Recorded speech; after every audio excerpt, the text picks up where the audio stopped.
So guys, if you are experiencing this fog on the windscreen and you want to clear it up, so there's a quick fix. Just have to turn on the AC and this front mode in your car.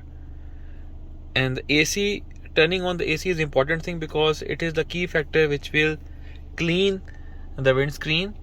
In the cars which have the climate control system, it automatically turns on the AC like this and it cleans up the windscreen.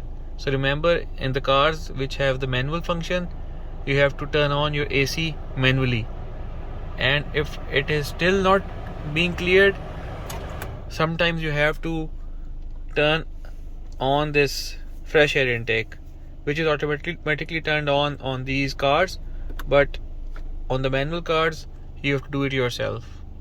Thank you.